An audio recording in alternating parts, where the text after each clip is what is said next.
오늘 함께 나눌 본 말씀은 사도행전 7장 1절에서 16절까지 말씀입니다.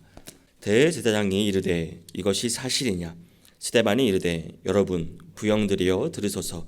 우리 조상 아브라함이 하란에 있기 전 메소보다미아에 있을 때 영광의 하나님이 그에게 보여 이르시되 내 고향과 친척을 떠나 내가 내게 보일 땅으로 가라 하시니 아브라함이 갈대아 사람의 땅을 떠나 하란에 거하다가 그의 아버지가 죽음에 하나님이 그를 거기서 너희 지금 사는 이 땅으로 옮기셨느니라.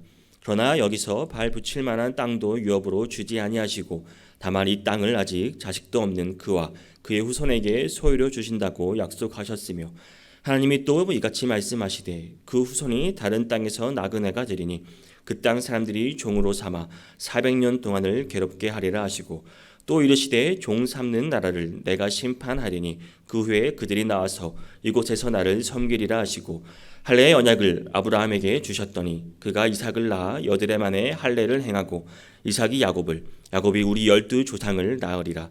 여러 조상이 요셉을 시기하여 애굽에 팔았더니 하나님이 그와 함께 계셔 그 모든 환난에서 건져내사 애굽 왕 바로 앞에서 은총과 지혜를 주시매 바로가 그를 애굽과 자기 온 집의 통치자로 세웠느니라. 그때 애굽과 가나안 온 땅에 흉년이 들어 큰 환난이 있을세 우리 조상들이 양식이 없는지라. 야곱이 애굽에 곡식이 있다는 말을 듣고 먼저 우리 조상들을 보내고 또 재차 보내매 요셉이 자기 형제들에게 알려지게 되고 또 요셉의 친족이 바로에게 드러나게 되니라. 요셉이 사람을 보내어 그의 아버지 야곱과 온 친족 75사람을 청하였더니 야곱이 애굽으로 내려가 자기와 우리 조상들이 거기서 죽고 세겜으로 옮겨져 아브라함이 세겜 하몰의 자손에게서 은으로 값주고 산 무덤에 장사되니라. 아멘. 네, 오늘 본문은 이제 스데반이 설교를 하는 내용입니다. 스데반이 복음을 증거하던 중 이제 유대 교도들에 의해 체포되어 사내들인 법정에 서게 된 사실을 보도하고 있습니다.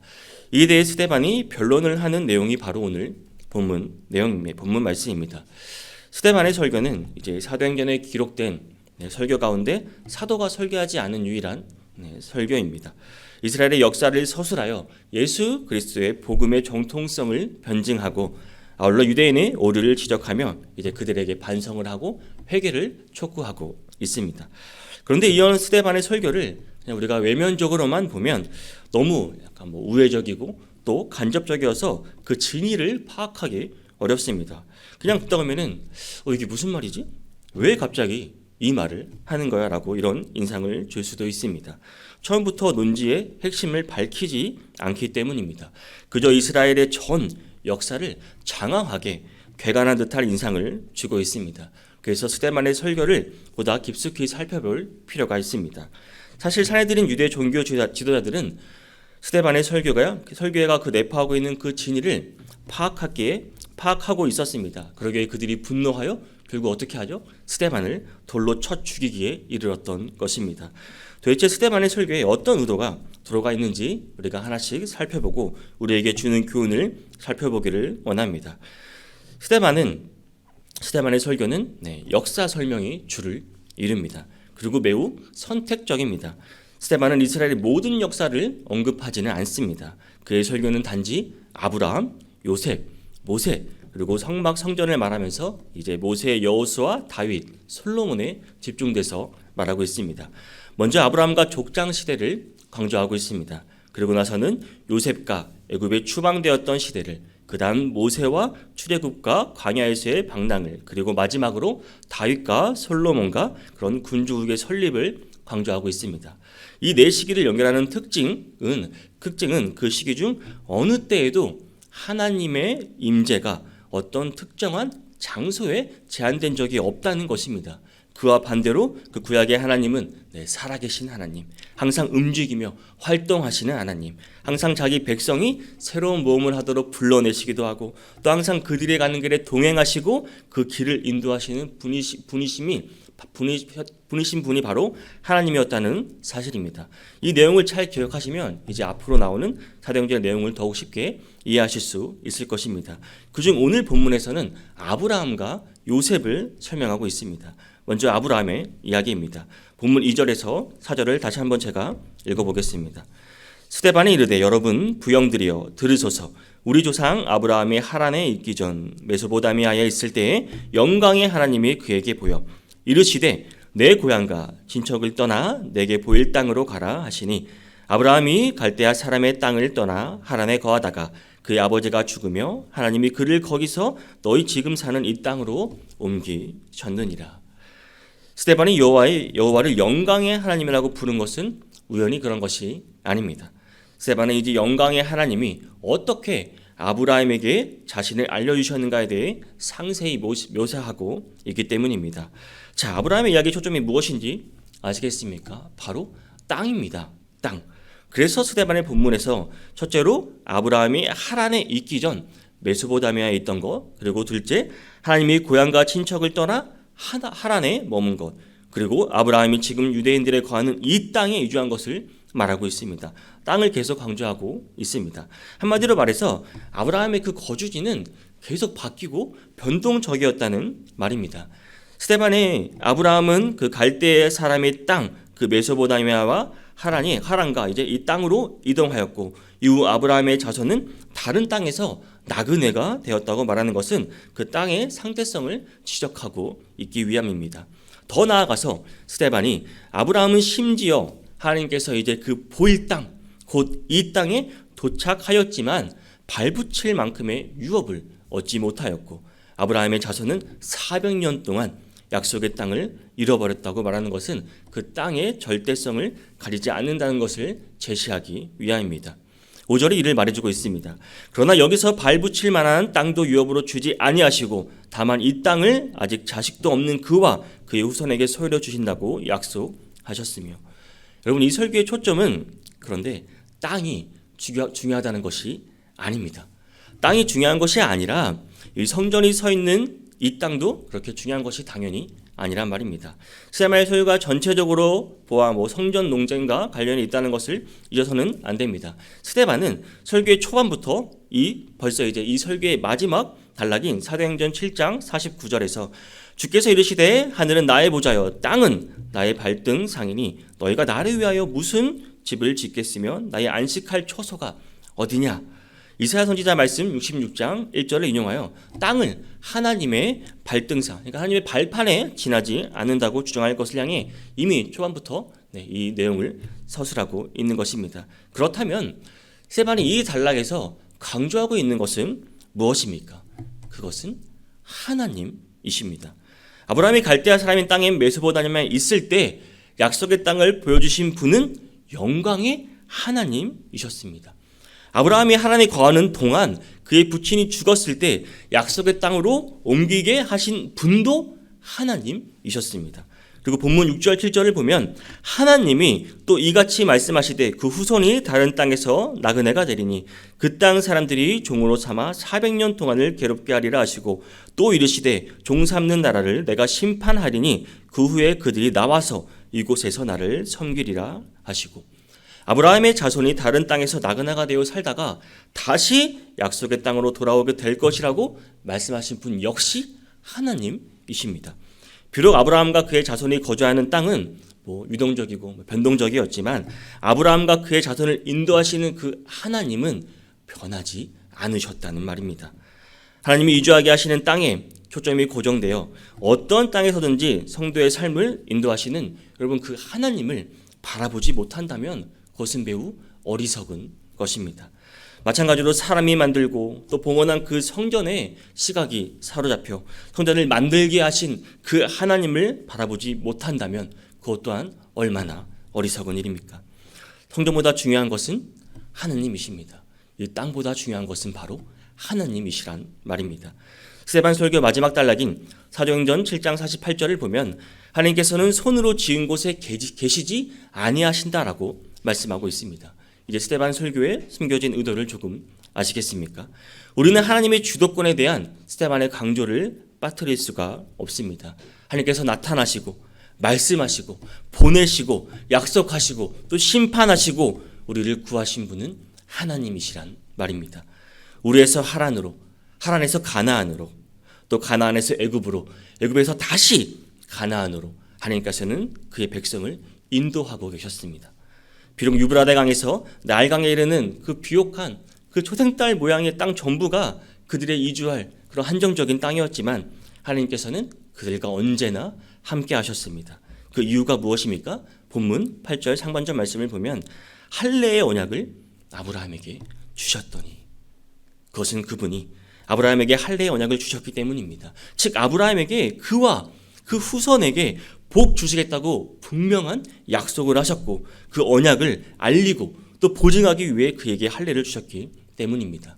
그러므로 거룩한 장소가 있기 훨씬 전에 거룩한 백성이 있어 하나님이 그들에게 약속하셨던 것입니다. 그 다음에 하나님께서 아브라함에게 하신 그분의 약속을 먼저는 그의 아들 이삭에게, 그 다음은 그의 손자 야곱에게, 그리고 그 다음에는 그의 증손들인 12족장에게로 이어지게 되는 것입니다. 스데반의 설교는 아브라함의 이야기에서 족장들 곧 이삭과 야곱과 12조상으로 이어지면서 자연스럽게 요셉의 이야기로 향합니다. 스데반은 요셉의 이야기에서 그의 형제들에게 관심을 보입니다. 9절에서 16절까지의 내용을 한번 정리해서 말해보면 요셉의 형제들은 이제 요셉을 시기했고 그리고 흉년이 들었을 때 양식이 부족하여 고난을 겪었습니다. 그리고 부친 야곱은 그들에게 조언해서 곡식을 구하기 위하여 애굽으로 갔고 거기서 요셉을 만나게 되었습니다. 애굽으로 이주하여 또 거기서 죽게 되고 마침내 어떻게 됩니까? 세겜으로 이장되었다는 것입니다. 스데반이 요셉의 형제들에게 드리려고 했던 것은 그들의 완악함이었습니다. 요셉의 형제들은 어떻게 했죠? 요셉을 시기했습니다.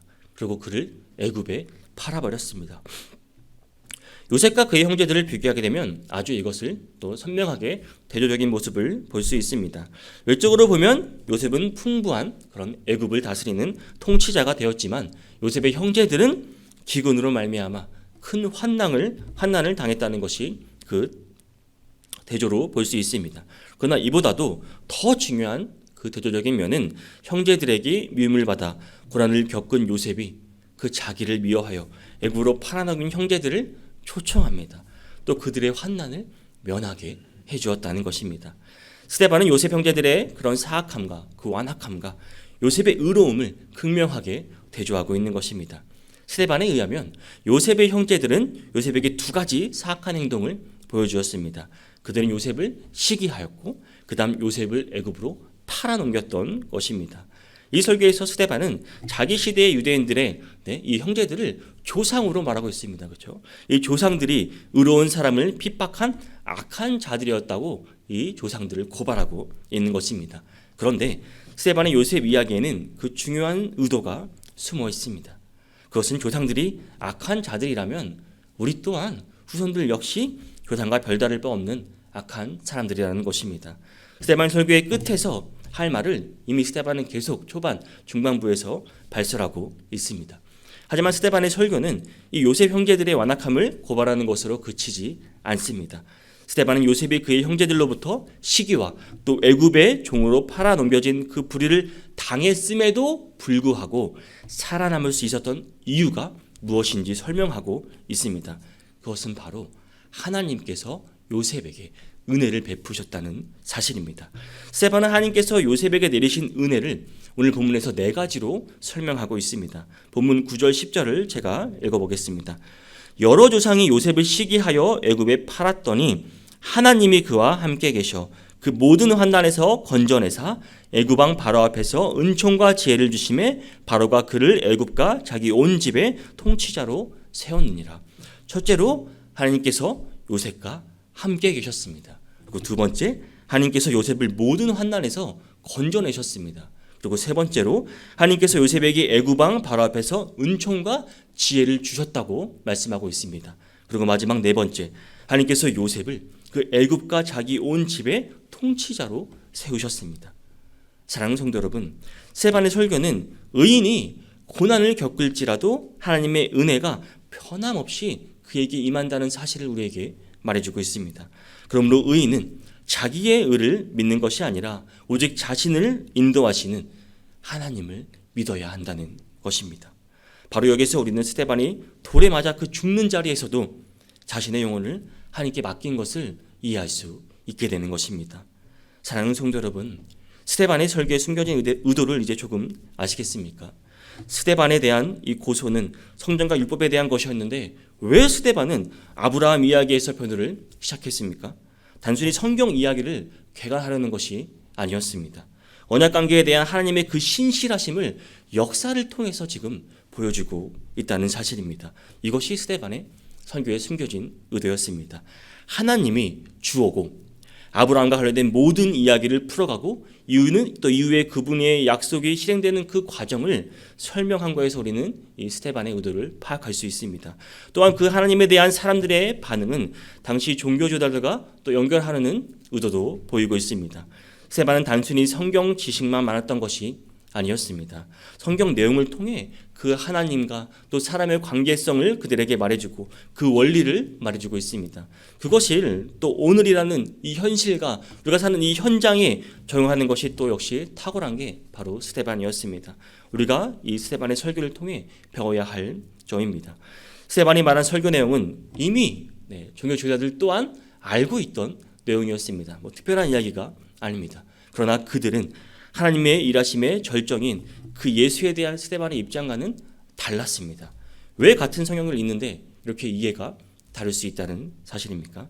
더 나아가 예수님의 정체성에 대한 분명한 증거가 있음에도 왜 그들은 예수님을 거절하고 예수님을 죽였습니까? 여러 이유 중 하나는 나는 괜찮고 나의 이해는 언제나 옳다라는 그들의 교만이 있었기 때문입니다. 그들의 완악함, 그들의 교만이 이것을 가로막았습니다. 어쩌면 이들은 그들의 맹신일지도 모릅니다. 지식과 경험이 축적되면 그 신념이 더 단단해지고 하나님의 개입할 자리가 더 줄어듭니다. 이것이 교만이 되고 정말 그 괴물 같은 사람이 되는 것입니다. 당시 종교들만 그런 것이 아닙니다. 여러분 우리도 늘 옳지 않을 수 있다는 사실을 여러분 기억하시기 바랍니다. 우리가 어떻게 모든 걸 다 알 수 있겠습니까? 내 생각이 무조건 옳다고 어떻게 말할 수 있겠습니까? 교만함을 버리란 말입니다. 하나님의 뜻을 찾아 그저 겸손하게 나아가야 한다는 사실을 여러분 기억하시기를 바랍니다. 사랑하는 성도 여러분, 하나님께서는 아브라함의 그 언약을 지금도 신실하게 지키고 계십니다. 우리에게도 마찬가지입니다. 오늘 하루 살아가실 때 우리의 삶을 인도하시는 분은 하나님밖에 없음을 여러분 다시 한번 기억하시기를 원합니다. 주님께 나아가시기를 원합니다. 오직 하나님 앞에 겸손함으로 내 생각, 나의 교만을 내려놓고 주님께 나아갈 수 있는 모든 성도님 되시기를 주님의 이름으로 축복합니다.